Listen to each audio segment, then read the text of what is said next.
সাবেক উপদেষ্টা নাহিদ ইসলাম তিনি কয়েকটি গণমাধ্যমে সাক্ষাৎকার দিয়েছেন, যাদের উপর বিশ্বাস রেখেছিলাম, বিশ্বাস করে ভুল করেছি, তারা জাতির সাথে গাদ্দারি করেছে।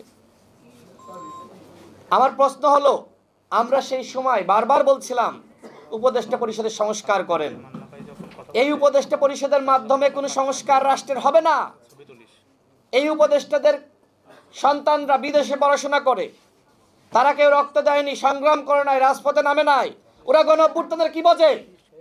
আমরা বলেছিলাম, আমাদের কথা শোনা হয়নি।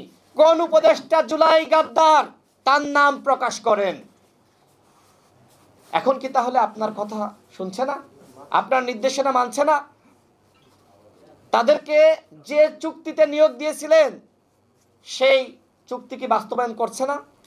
এই জন্য কি এখন বলছেন যে তারা জাতির সাথে প্রতারণা করছে?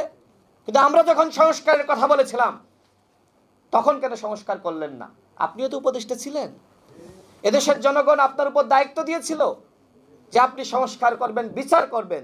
প্রধান উপদেষ্টার পরে আপনি সব থেকে ক্ষমতাশালী ছিলেন, আপনি পদত্যাগ কেন করলেন?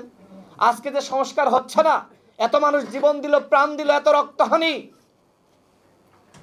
আমাদের কি সংস্কারের জন্য আরেকটি গণঅভ্যুত্থান করতে হবে?